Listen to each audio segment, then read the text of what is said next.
반갑습니다. 몸 건강, 마음 건강의 건강지킴이 임송합니다. 평생 자신의 등을 보는 기회가 몇 번이나 있을까요? 눈으로 보이는 손이나 얼굴처럼 그렇게 눈에 띄는 곳이 아닌 정말 뒤쪽에 등이 있습니다. 그래서 등을 돌린다라는 표현이 있는 것 같아요. 뭔가 냉정하고 또 마지막 이별, 이런 안타까운 느낌을 주는 표현이지만 사실 등은 이미 우리 몸의 일부분, 이미 나의 신체입니다. 우리 오늘 거울을 준비해서 각자의 등을 한번 보는 거 어떠세요? 내 등이 이렇게 생겼구나 느껴보기도 하고요. 또 이렇게 잘 보지 못했던 내 등처럼 혹시 내 인생에서도 그렇게 무관심했던 부분은 없었는지 한번 생각해 보는 것도 좋을 듯 합니다. 네, 몸 건강, 마음 건강 오늘 순서 시작할게요. 라디오로 생방송되는 오전 11시 유튜브에서 원음방송 또는 몸건강 마음건강 라이브를 검색하시면 실시간으로 방송에 참여하실 수 있고요. 오른쪽 하단에 구독 버튼 누르시면 원음방송의 다양한 컨텐츠들도 만나실 수 있습니다. 오늘 몸건강 마음건강 서울시 강남구 심심한의원 심시연 원장님과 함께합니다. 건강상담 원하시는 분들은 전화주세요. 서울 02-823-2000번 서울 전화 02-823-2000번이고요. 문자 상담도 가능합니다. 샵 8970 우물정 누르시고 8970으로 보내주시면 됩니다. 짧은 문자 50원, 긴 문자와 사진 문자는 100원의 정보 용료가 부과됩니다. 신청하실 땐 상담받으실 분의 키, 몸무게, 연세를 적어주시고요. 얼굴 사진이나 아픈 부위의 사진도 함께 보내주시면 더욱 자세하게 상담 받으실 수 있습니다.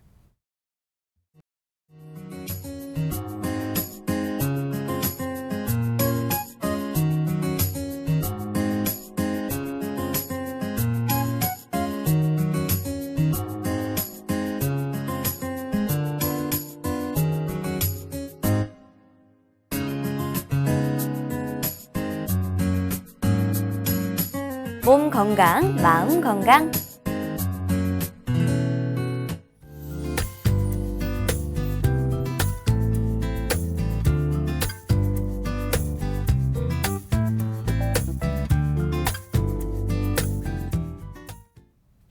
오늘의 미니 강의는 심시연 원장님과 호흡기 질환 중 하나인 비염에 관한 내용으로 함께합니다. 원장님 안녕하세요. 안녕하세요. 네, 원장님. 비염은 정말 흔하게 보이는 질병이거든요. 비염이 우선 어떤 질환인지부터 좀 정리를 해주시죠. 네, 비염은 비강을 덮고 있는 점막의 염증성 질환을 말하는 것으로 코막힘, 콧물, 재채기, 후각소실, 후비르 등이 특징인 질환인데요. 네. 비염의 원인은 매우 다양하고 복합적으로 작용하여 발생하는 경우가 많기 때문에 임상적인 양상에 따라서 급성비염, 만성비염, 위축성비염 등으로 나누기도 합니다. 비염의 한 가지 종류인 만성비염 역시 매우 다양한 원인에 의해서 발생하고요.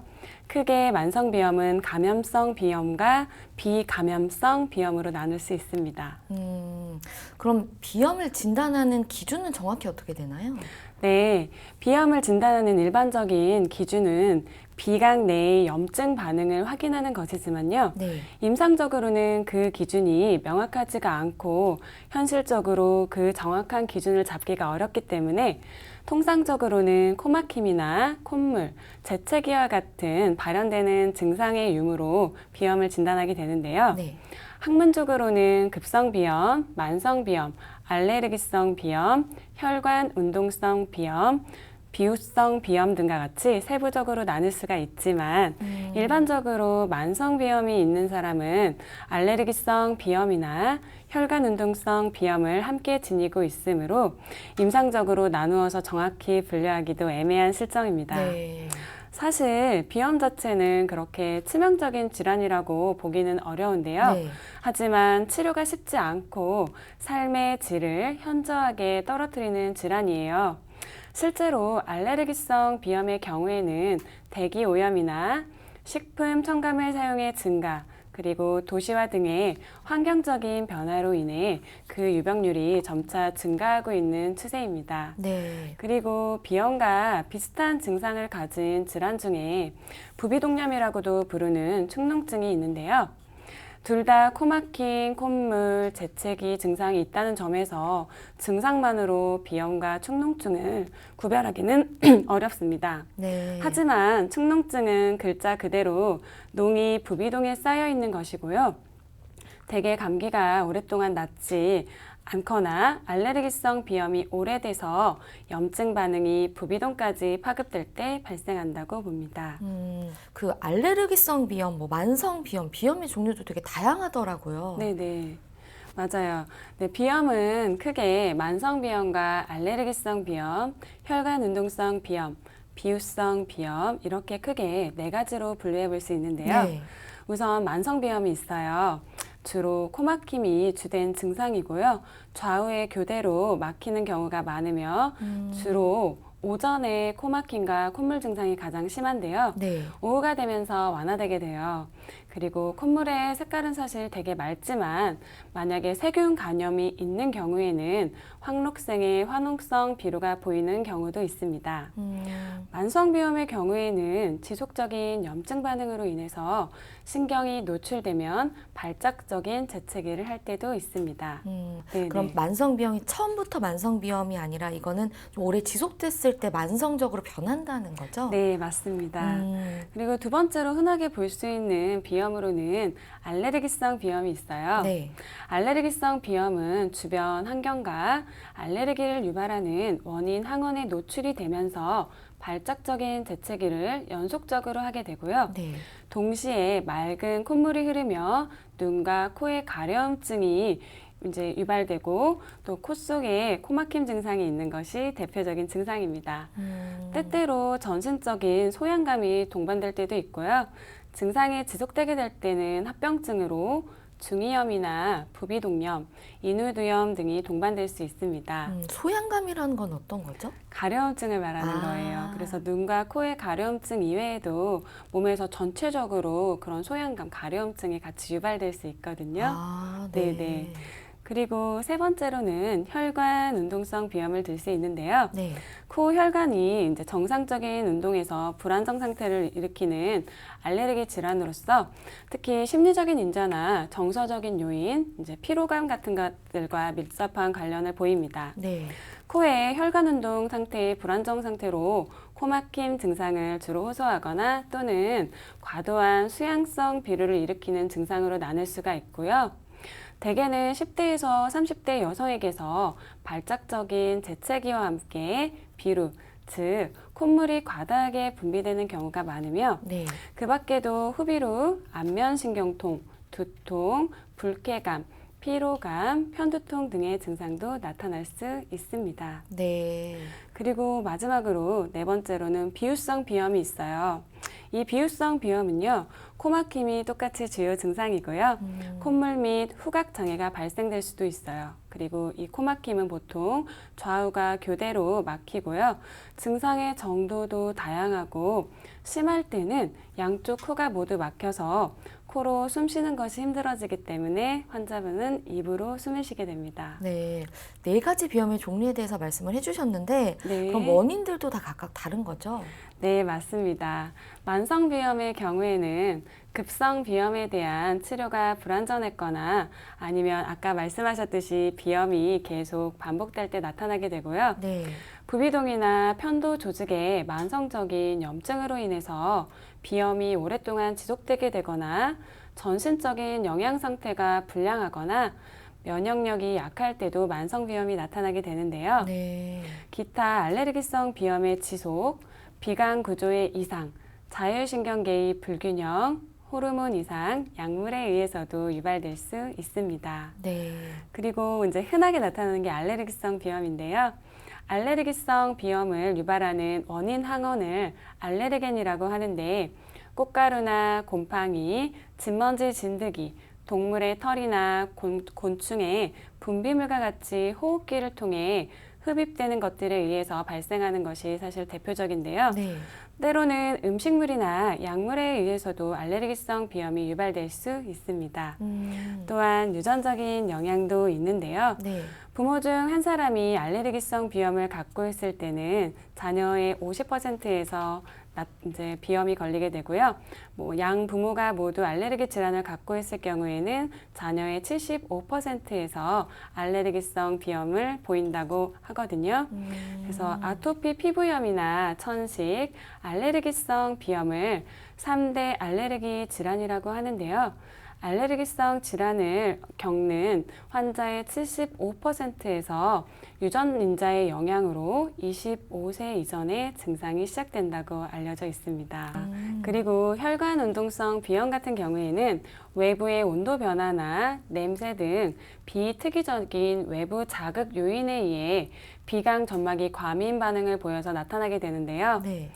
비강 점막의 점액선이 자극을 받게 되거나 무해한 자극에도 과민하게 반응하는 신경세포의 이상으로 인해 혈관운동성 비염이 발생한다고 알려져 있습니다.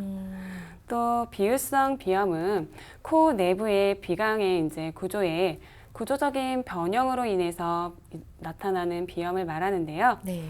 급성 비염을 적절하게 치료하지 못해서 반복적으로 발생하는 감염성 만성 비염 이외에 비중격 망곡증이나 알레르기, 외부 환경, 약물, 음식물, 또한 정서적인 원인 등 다양한 원인에 의해서 발생할 수 있습니다. 축농증이나 편도조직의 만성적인 염증으로 인해서 비염이 오랫동안 지속되는 경우 또는 전신적인 영양 상태나 면역 상태가 좋지 않아서 급성 비염이 잘 치료되지 않았을 때도 역시 발생할 수 있습니다. 전체적으로 외부적인 요인에 의해서 비염이 발생하는 경우가 많은 것 같은데요. 네, 맞습니다. 그럼 한의학에서는 비염을 어떻게 보고 있나요? 네, 한의학에서는요, 첫 번째로 외부의 바람이나 찬바람을 맞아서 그리고 폐의 기가 허하고 차가울 때 잘 나타난다고 보는데요. 이것은 겨울철에 감기에 이은 급성 염증으로 볼 수 있는데요. 코막힘이 주요 증상이고요.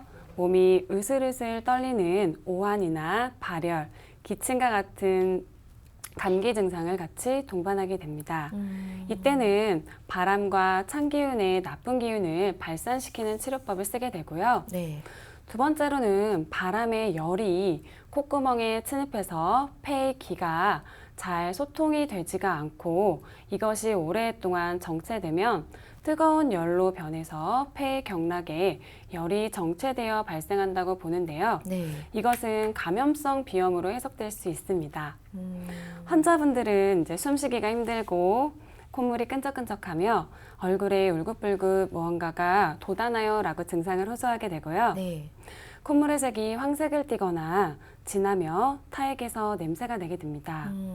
발열이 동반될 때도 있는데요. 네. 이때는 몸에 습기와 열기를 빼주는 약을 사용합니다. 폐의 기운이 허약한 경우에도 건조한 사기가 폐에 침입해서 네. 폐가 건조해지고 폐의 음기가 허해진 경우에 발생한다고도 볼 수 있는데요. 네. 이는 알레르기성 비염으로 해석할 수 있습니다. 이 경우에는 몸의 면역 체계가 약해져서 외부 환경의 변화에 적응하지 못해서 비염이 발생하게 되는데요. 네. 환자는 봄에 꽃가루가 날릴 때 심해지고요. 맑은 콧물이 쉴 새 없이 흐르고 재채기를 많이 하며 온몸이 가려워요 라고 증상을 호소하게 됩니다. 네. 이때는 폐와 신장의 기운을 북돋아주고 건조한 폐와 기관지를 윤택하게 하는 약을 쓰게 됩니다. 또 네 번째로는 기가 막히고 혈액이 막혀서 진액이 콧구멍에 정체되어 발생한다고 보는데요. 네. 이는 위축성 비염으로 해석할 수 있습니다. 환자분들은 이 경우에 코 안에서 악취가 나고 코가 막히고 코를 풀면 콧물과 피가 섞여 나와요 라고 증상을 호소하게 됩니다.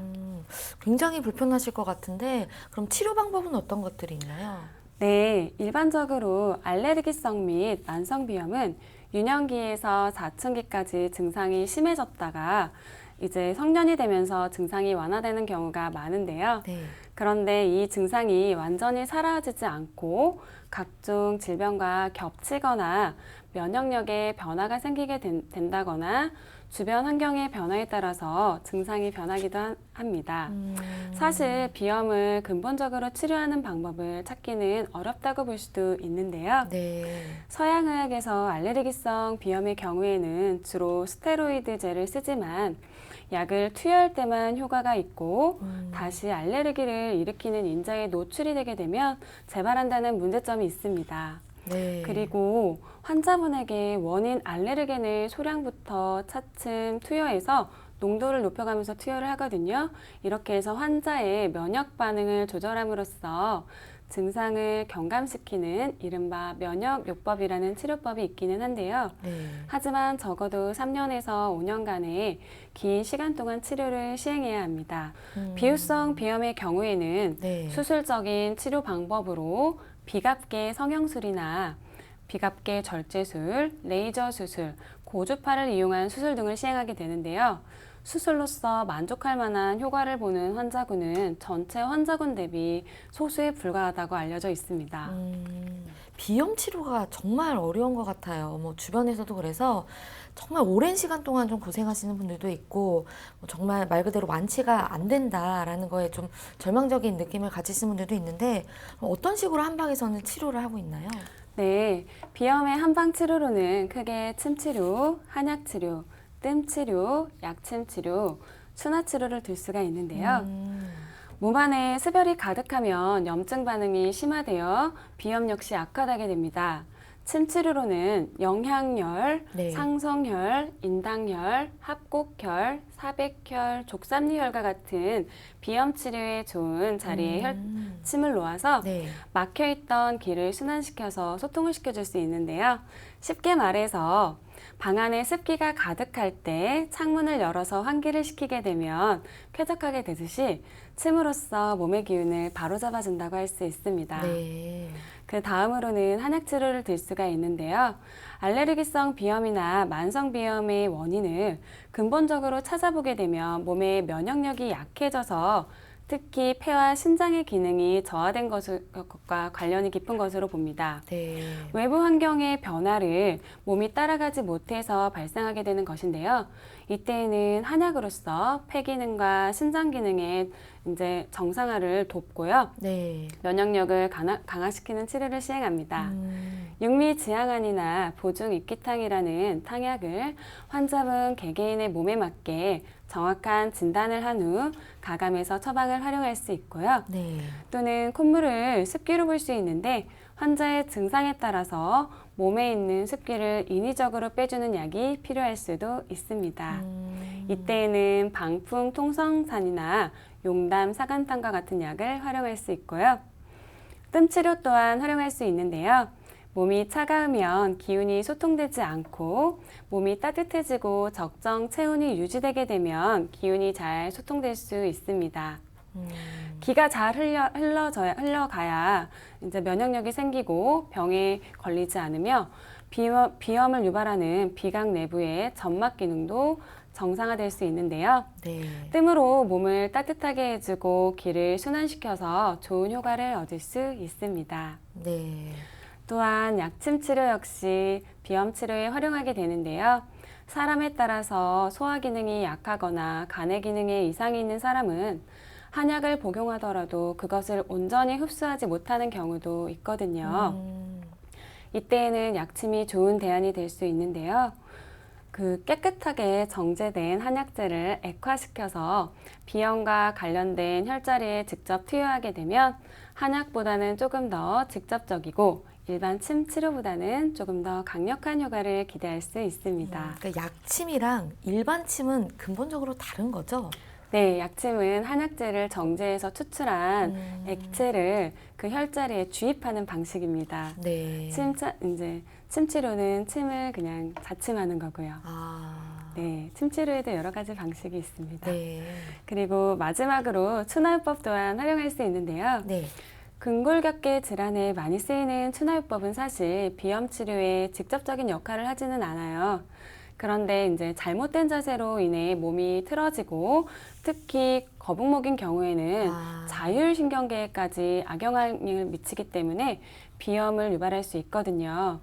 이때는 추나요법으로 자세를 바로 잡아주면 증상을 완화시킬 수 있습니다. 제가 뭐 한의학에 관련된 이제 방송을 하면서 저도 좀 느끼는 게 그 한방 같은 경우에는 근본적인 원인을 좀 해결하기 위해 노력을 한다라는 생각이 들어요. 그래서 네. 전체적인 몸의 밸런스를 맞추는 치료랑 또 직접적인 문제가 있는 부위에 어떤 치료를 병행한다라고 볼 수가 있는 거죠. 네, 맞습니다. 정말 다양한 그래서 치료 방법이 있는 것 같은데 그 외에 혹시 그 특히 그 이상민 씨 같은 경우에 네. 때문에 더 유명해진 것 같은데 이렇게 비염을 집에서 이렇게 약물 같은 건지 모르겠지만 이렇게 각을 하듯이 이렇게 비염을 이렇게 코로 이렇게 물이 네, 들어오는 네. 이런 것들을 많이 하시거든요, 요즘에. 네, 맞아요. 이게 좀 효과가 있나요? 네, 비강 식염수 세척을 말하는 것 네, 같은데요. 네. 네, 정말 비- 신기하더라고요. 네, 맞아요. 비강 식염수 세척은 이제 비강 내부의 이물질 및 염증 유발 인자들을 식염수로 세척하는 것을 말하는데요. 네네. 비염 치료의 근본적인 치료법은 아니지만 꾸준히 하시면 이제 좋은 효과를 얻을 수 있습니다. 네. 네, 비강 세척 방법은 우선 주사기에 30도씨 정도 되는 식염수를 미지근한 식염수를 채운 다음에 코 안에 뿌려주면서 코로 흡입해주는 방식이고요. 네. 식염수를 코로 흡입하게 되면 다소 따갑고 불쾌할 수 있어요. 네. 그러나 계속 식염수가 모관 식도로 흘러서 내리게끔 해주고요. 식도로 식염수가 내려간다고 걱정할 필요는 없습니다. 네. 세척된 염증 물질이 위장 안으로 들어가서 자연 산화한다고 보시면 되고요. 때로는 식염수가 구강 안으로 들어갈 때도 있는데 이때도 억지로 삼킬 필요 없이 뱉으시면 됩니다. 보통 한쪽 코에 100cc에서 200cc가량 주입하는데 더 많이 하셔도 무방합니다. 만성 비염이 이제 있는 경우에는 이제 심하신 경우에 아침 기상 후에 하시면 좋고요. 염증 물질이 비강 안에 많이 쌓여 있을 때에는 저녁에도 한 번 더 해주시면 좋습니다. 네. 비강 세척은 날마다 하도록 하고요. 적어도 3개월 이상 꾸준히 시행하시면 좋은 효과를 기대하실 수 있습니다. 방송에서 봤을 땐 되게 편해 보였는데 이게 약간의 그런 네. 불쾌감이 있나 보네요. 네, 가렵고 따갑고 이런 증상이 있을 수 있으세요. 근데 어쨌든 뭐 굉장한 증상 완화를 보이긴 하지만 근본적 치료는 아닐 수도 있다라는 말씀이시죠? 네, 맞습니다. 증상을 완화시키는 하나의 방식이라고 생각해 주시면 돼요. 네. 그러면 비염 같은 경우에 그러니까 뭐 모에 좋은 혈자리 이런 것들 보통 이제 많이 보거든요. 어디를 좀 누르거나 하면 평소에도 좀 관리가 될 수 있을까요? 네, 영향혈이라고 해서 네. 후각의 기능을 회복시켜주고 향기를 맡게 하는 혈자리가 있는데요. 위치는 바로 코 양쪽 끝에서 코 양쪽 한 마디 옆에 있습니다. 네, 코 양쪽 끝에서 한 마디 옆이요. 이쪽이 영향혈이에요. 네. 자극법은 양쪽 검지손가락으로 지그시 눌러주시면 좋고요. 콧물이 날 때 수시로 자극하면 좋은 효과를 기대할 수 있습니다. 그럼 비염에 대한 치료 사례도 하나 소개해 주시면 좋을 것 같아요. 네, 60대 후반의 남자 환자분이셨는데요. 네. 이분 같은 경우에는 비염이 생기신 지 한 20년 정도 되신 분이셨어요. 이제 오래된 비염으로 인해 네. 숨을 쉬기가 불편해서 내원하셨었는데요. 네.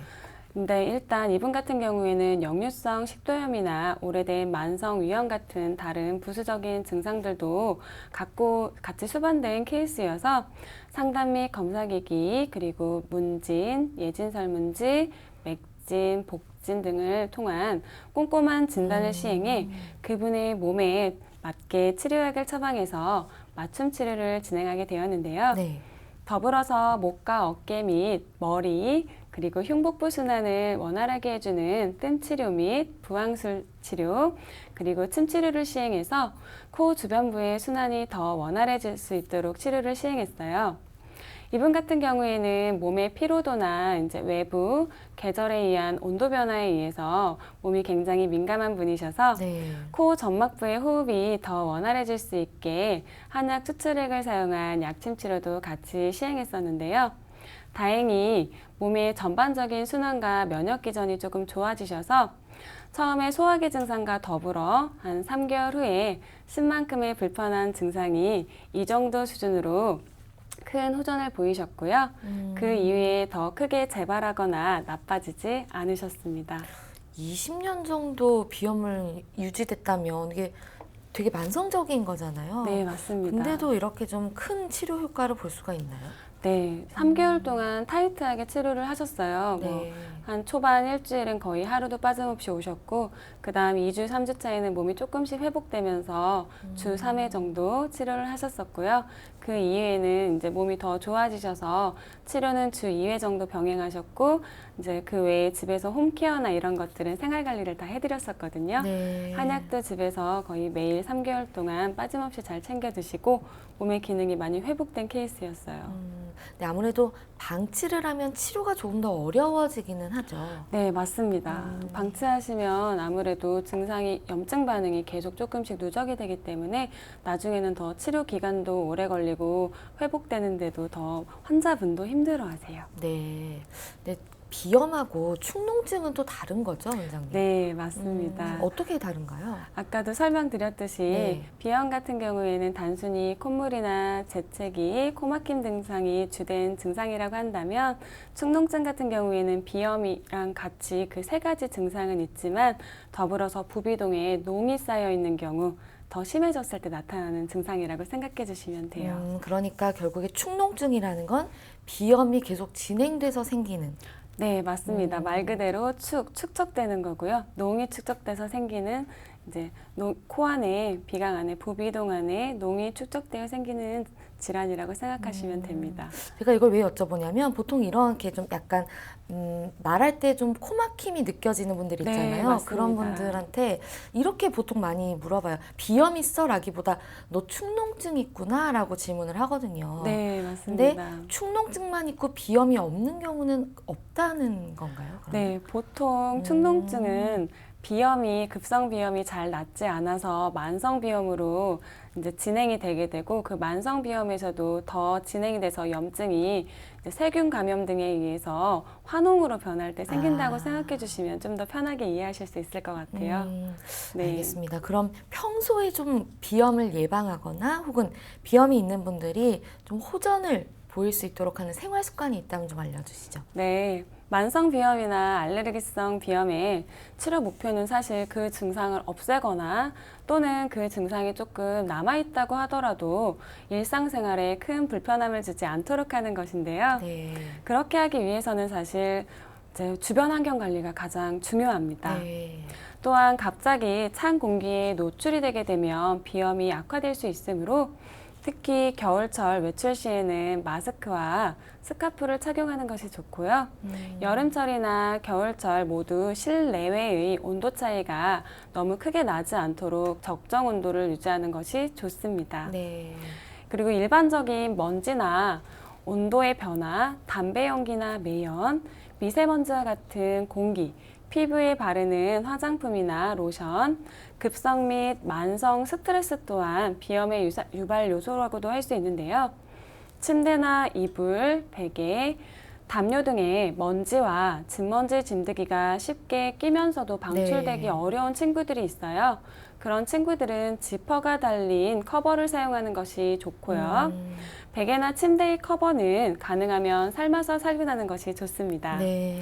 또한 특수 필터가 장착된 진공 청소기를 이용해서 실내 청소를 해주시면 더 도움이 되고요. 네. 최근에는 진드기 살충제 등이 개발되었으므로 함께 활용해보는 것도 도움이 됩니다. 공기청정기 같은 경우에는 효과가 좀 있나요? 네, 공기청정기도 좀 환기를 시킬 때 같이 한번 돌리시고 다시 그 이후에도 틀어두시면 도움이 됩니다.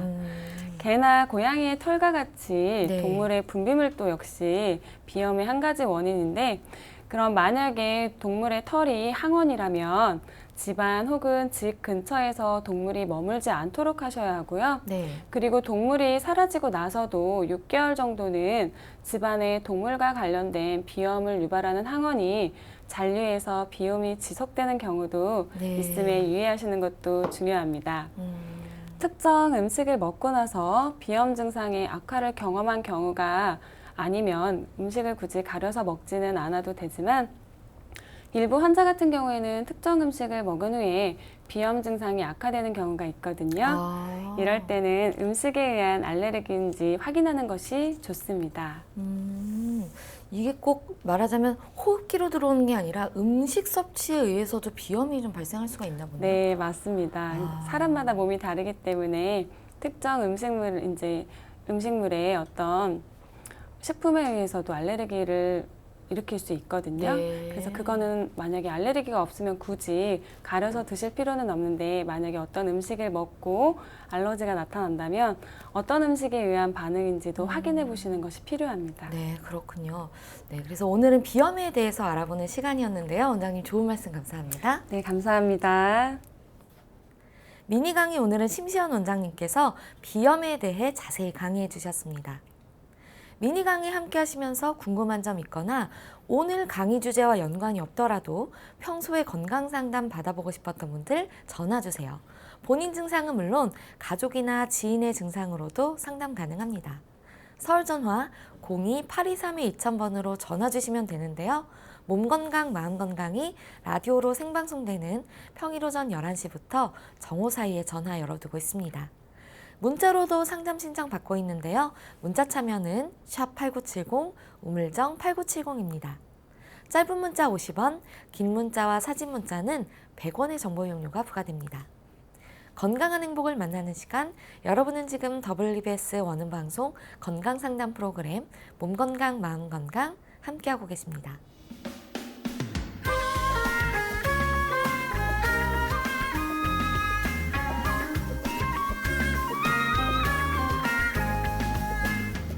날이면 날마다 찾아오는 시간이 아닙니다. 약이 되고 복이 되는 꿀같은 건강정보 튼튼보감 시간입니다. 오늘 주인공은 옥수수 수염입니다. 옥수수 수염은 건강에 어떤 도움을 주는지 원장님께 여쭤볼게요. 원장님, 옥수수 수염 이렇게 차로 많이들 드시거든요. 이게 건강에 좀 어떤 도움을 주나요? 네, 한방에서는 옥수수 수염을 옥미수라는 약재로 사용하고 네. 주로 신장에 작용해서 소변을 잘 배출하지 못하는 사람들에게 처방하는데요. 옥수수 수염은 보통 말린 옥수수 수염을 차로 끓여서 옥수수 수염차로 음용하게 됩니다. 네. 옥수수 수염차는 여러 비만의 유형 중에서 수분 대사가 좋지 않은 사람들에게는 효과적인데요. 수분 대사가 좋지 않다는 것은 몸 안에서 쓰이고 남은 수분이 배출되지 않는 것인데, 노폐물이 지속적으로 쌓이게 되면 결국 비만에도 영향을 줄 수밖에 없습니다. 네. 따라서 몸이 잘 붓는 분들은 이뇨작용을 하는 옥수수 수염차를 달여서 물처럼 자주 드시면 이제 몸도 가벼워지고 부종도 해소할 수 있습니다. 한방에서 약재로 쓰는 옥수수 수염은 소변과 대변의 소통을 원활하게 하는 것은 물론이고 혈압 관리에도 효과를 보이는데요. 혈액 속의 각종 노폐물 및 노폐물 독소를 배출을 촉진하며 피를 맑게 하고 혈액순환도 순조롭게 만들어줍니다. 네. 즉, 높은 혈압과 혈당을 떨어뜨리기 때문에 고혈압이나 당뇨병을 앓는 분들이 먹으면 좋은데요. 당장 고혈압이나 당뇨병은 없다고 하더라도 성인병의 위험이 높은 사람들도 하루에 한두 잔씩 마시면 도움이 됩니다. 네. 옥수수 수염은 신장에 작용하기 때문에 저하된 신장 기능을 끌어올리는 것은 물론이고 신장 질환의 예방에도 도움이 되는데요. 여름철 더위에 과도하게 열이 발생하여 몸에 상부로 열이 몰릴 때에도 옥수수 수염차가 도움이 됩니다. 더불어 염증을 다스리기 때문에 염증과 관련된 증상의 호전에도 효과가 있습니다. 네. 근데 아무리 좋은 음식이라도 체질에 따라서 맞는 분이 있고 또 안 맞는 분이 있잖아요. 네. 옥수수 수염차도 좀 안 맞는 분들이 있나요? 네, 옥수수 수염은 이뇨작용이 뛰어나기 때문에 물 대용으로 과다 섭취하게 될 경우 탈수 현상이 일어날 수도 있고요. 또 콩팥의 기능이 약한 만성 신부전 환자분들은 전문의와의 상의 후에 섭취하시는 것이 좋습니다.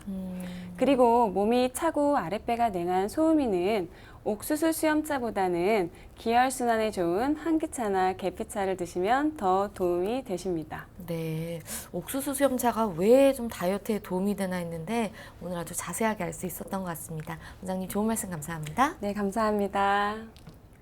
튼튼보감 오늘은 옥수수 수염에 대해 전해드렸습니다.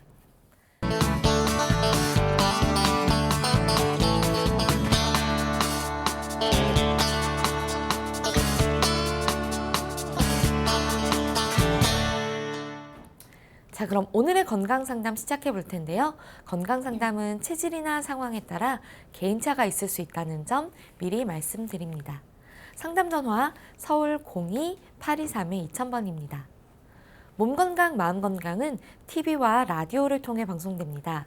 원음방송TV는 스카이라이프 채널 187번, KT 올레TV 239번, SKBTV 309번, LGU 플러스 278번, 딜라이브 239번, CJ헬로 238번, 현대 HCN 549번, 제주 KCTV 375번, 금강방송 796번, 모바일 에브리온TV는 채널 100번이고요.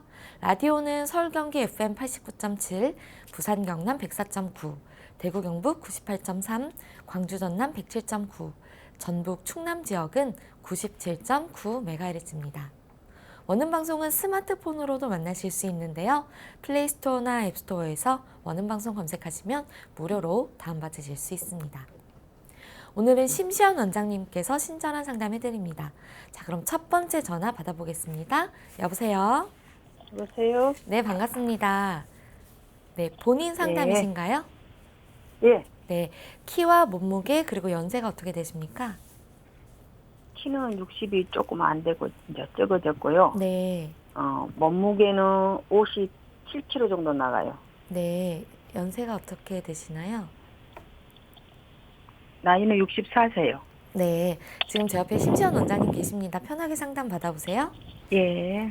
네, 안녕하세요, 어머님. 어디가 가장 불편해서 전화 주셨어요? 저는요. 왜 어렸을 때 껌 많이 씹으면 턱이 네, 우리 한이 그렇잖아요. 네네. 그런 식으로 턱이 아주 얇고져 그걸 참고 있으면은 그냥 뭐 멀매까지 날라고 그래요. 네, 턱이 제일 불편하고요. 네네. 그다음에 뒷목이 이제 막 뻐근하고 베개 비어도 그렇고 베개 못 비겠어요. 예, 그렇게 불편하더라고요. 네네. 옆으로 자도 그렇고 어쩌도 그냥 목이 이상하고 또 어깨가 침 늘어지고 아주 힘이 하나도 없어요. 이 증상이 시작되신 건 언제부터세요? 작년 언제 여름에 한번 그래갖고요. 제가 어느 한의원 가니까 공진당을 권해서 공진당을 한 40일 먹으니까 괜찮아지더라고요. 네네네. 근데 그 한의사가 갑자기 돌아가셔가지고 딴 데서 약 지어 먹었는데 좀 약 먹은 데가 한 열흘이 지났을 건데도 별로 효과가 없네요. 열흘 동안 지금 공진단을 복용 중이세요? 아니 공진당은 안 먹고 한약을 작년에. 지어왔어요. 최근에 한약을 지어서 드시고 계세요? 예, 지금 먹고 있는데도 좀 계속 이렇게 기운이 없고 네. 눕고만 싶고 앉아있어 사경을 해야 하는데 사경도 못하고 그렇네요. 앉아있고 기운이 없고 눕고 싶고 네. 이제 기운 없는 증상까지 같이 이번엔 한 달 네. 전부터 좀 그러신 건가요? 최근 한 달 전에 갑자기 좀 심해지신 건가요? 1년 만에? 예. 최근 한 달이요? 한 달가량은 아직 안 됐고 약을 한 2일쯤에 지었을 거예요 아마. 한 8월 2일 날. 그럼 한 한참 3주 됐잖아요, 정도 지금. 되신 거 증상이시네요. 턱이 불편한 증상은 아주 어렸을 때부터 사용을 많이 해서 일종의 턱 관절처럼 같이 오신 것 같고요. 턱의 관절이 조금 이제 음식을 섭취하는 방향이라던가 아니면 잠잘 때 이를 간다던가 무의식 중에 어떤 이를 힘이 들어갈 때 이를 문다던가 이런 여러 가지 생활 습관으로 인해서 턱 관절에 이제 부정교합이나 이런 것들이 생기셨을 수 있었을 것 같아요. 아니면 음식물을 근데 병원에 가면 섭취하실 아무 때 이상이 없다겠는데? 네, 턱 관절은 전혀 없으세요? 진단 받으신 건 없으세요? 응. 그러면 디스크나 이런 것도 진단은 다 안 받으셨죠? 목이 일자목이다 이런 걸로는 진단 받으신 건 없으세요? 목은 시술하자고 한 건 안 했고요. 네네네. 허리는 시술했어요. 목도 디스크 진단 받으셨어요? 예. 네, 목이 같이 불안정하고 하면 목하고 턱 쪽하고 다 연결이 되어 있기 때문에 같이 불편하신 증상이 있으시고요. 턱 같은 경우에는 씹을 때나 말할 때 같이 많이 움직이는 부분이세요. 그래서 뒤에 연결되는 목에 첫 번째, 두 번째 뼈랑 신경 부분이랑 같이 맞물려져 있다고 생각하시면 되고요. 그게 또 머리로도 이어지기 때문에 턱하고 이제 뒤 목하고 머리까지 연결돼서 두통이나 멀미 증상까지 같이 오실 수 있는 거거든요. 만약에 디스크를 진단 받으셨고 시술을 안 하셨으면 목 치료도 같이 필요한 부분이시고요. 기운이 없으신 부분은 지금 한약 10일 먹었다고 해서 갑자기 오랫동안 기운이 없었던 게 갑자기 기운이나 에너지가 막 솟아나지는 않으실 수 있으세요. 아니 디스크 수술하러 가서 한약을 기러 갔더니 몸에가 피부가 막 두드러기 마냥 확 일어나더라고요. 그냥 네. 화가 일어나서 그런다고 약을 먹지 말라고 하더라고요. 그게 가라앉으면 먹으라는 걸 내가 잊어버리고 또 안 먹고 있었어요. 4월 달에 수술했는데. 네네. 그래서 내 약을 미루고 있었지요. 근데 갑자기 그냥 이게 막 기운이 확 딸리고 그냥 이렇게 죽겠어요. 아, 디스크 시술하시고 나서 몸에 이제 면역 기전이 조금 떨어지실 수도 있으세요. 지금 야, 그래요. 네, 키 대비 몸무게가 그렇게 막 건장한 체격은 아니시거든요. 그래서 네. 연령이 증가하면서 조금씩 피로도가 쌓이고 하기 때문에 그런 기운이 없는 부분은 한약으로 치료가 가능하시고 몸의 허리나 이제 목에 있는 디스크 때문에 염증 부분도 한약 치료로도 도움을 충분히 받으실 수 있고요. 턱이나 멀미나고 하는 것들은 그 주변에 한의원 가셔서 같이 침치료도 병행하시면 조금 도움이 되실 것 같아요. 그래요. 네, 모든 증상은 한 번에 낫지는 않으시고요. 이제 지속적으로 오랫동안 사용하셨잖아요. 오래된 증상이시니까 최소 3개월에서 6개월 정도는 정말 꾸준히 한번 치료해 보시면 정말 큰 도움 받으실 수 있을 거예요. 아, 그렇군요. 예, 그래요. 좀 평소에 감사합니다. 좀 도움이 되는 운동이나 뭐 이런 것들도 있나요? 네, 목이나 어깨가 많이 아프실 때는요. 일단 네. 날개뼈 조이시고 날개뼈를 조이시고 팔을 뒤로 해서 네. 최대한 날개뼈를 당겨주셔서 앉아주시는 습관 들이시면 좋고요. 네. 가끔 하늘을 보시는 것도 도움이 되세요. 주기적으로. 그리고 목 스트레칭은 좌우로 어깨 선을 보면서 조금 돌려주시는 거 도움이 되시거든요. 네. 그래서 목 스트레칭은 좌우로 도리도리 해주시는 거 최대한 바른 자세를 유지한 다음에 양 어깨에 선을 바라본다는 느낌으로 좌우로 교대로 천천히 돌려주시는 스트레칭을 하시면 더 도움을 받으실 수 있으세요. 그렇군요. 네, 예, 지금 운동법이 좀 감사합니다. 이해가 되시나요? 네. 네, 여보세요? 네? 네, 지금 네? 들으신 운동 방법이 좀 도움이 이렇게 잘 이해가 네, 저 되시나요? 하고 있어요, 도리도리. 아, 네, 맞아요. 천천히 그리고 뒤로 도리도리. 이거 합장도 잘 했는데 요새는 또 팔이 안 가더라고요. 그 수건 가지고 이 뒤로 확 네. 넘기는 거 잘하거든요. 네, 맞아요. 수건을 어, 잡고 예, 네. 수건으로도 하고 산에 갈 때 지팡이로도 뒤로 확 넘기는 거 이거 잘하고 네. 있어요. 그리고 만세도 도움이 되세요. 척추 교정에 만세. 허리랑 목이랑 같이 앉으셨으면 양손을 깍지 껴서 최대한 바른 자세로 몸을 다 펴주시는 것도 도움이 되는 스트레칭이세요. 그리고 예, 좀 기력을 평상시 보호하실 수 잘하고 있도록 있는데 하는 그런 지금은 이제 기운이 음, 없으니까 못하지. 그렇죠. 귀찮아, 그래서 만사가 기운이 좀 귀찮아. 없으시다고 하니까 좀 도움이 되는 그런 뭐 요즘 제철 음식이나 뭐 이런 것들이 또 있나요? 도움이 되는 건 아까 말씀드렸던 환기차가 조금 도움이 되실 것 같아요. 환기차 아니면 진피차요. 지금 속도 아마 좀 척추가 안 좋을 때는 소화기도 좀 면역력이 같이 떨어지거든요, 기능이. 그래서 맞아요. 속도 조금 같이 풀면서 순환이 될 수 있는 환기차랑 진피차가 좀 무난하실 것 같아요. 구하기도 쉽고요. 아, 그렇구나. 예, 네. 감사합니다. 네, 감사합니다.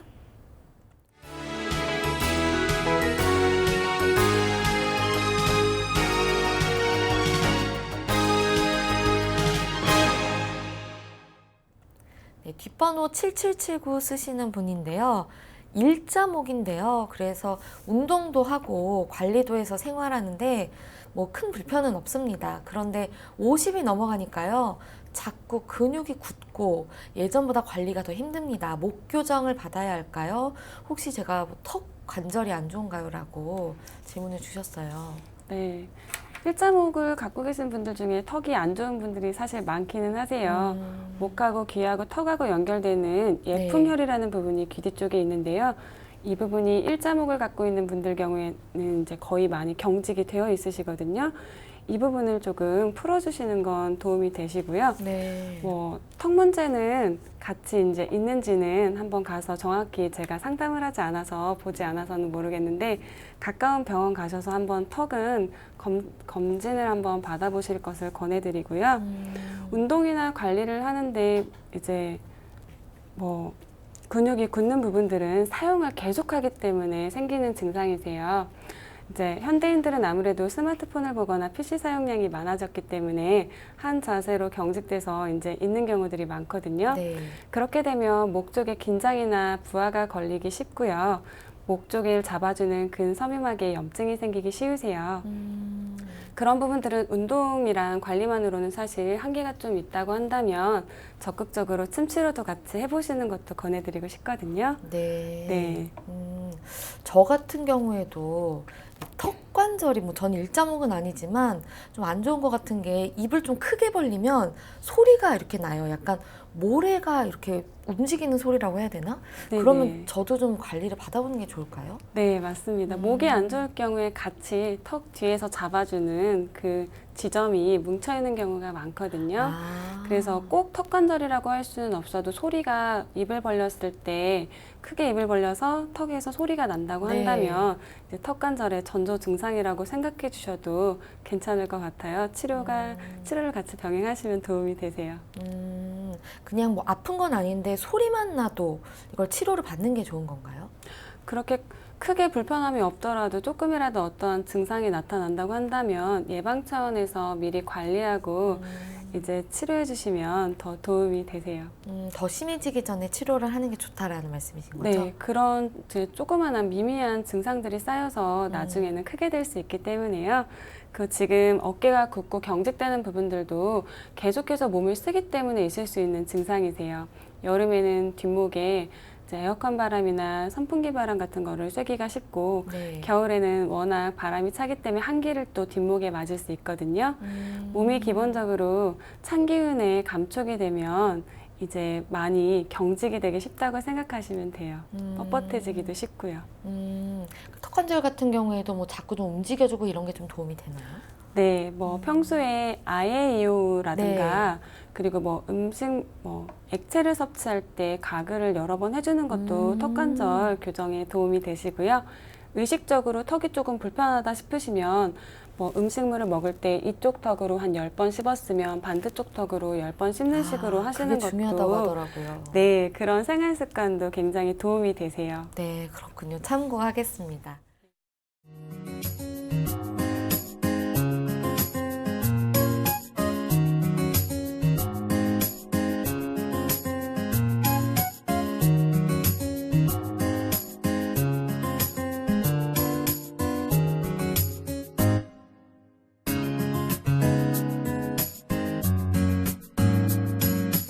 몸 건강, 마음 건강. 몸 건강, 마음 건강, 오늘은 심시연 원장님과 함께했습니다. 원장님 오늘도 좋은 말씀 감사합니다. 네, 고맙습니다. 다음 시간엔 한의사 박경숙 원장님과 함께할게요. 오늘도 건강한 하루 보내세요.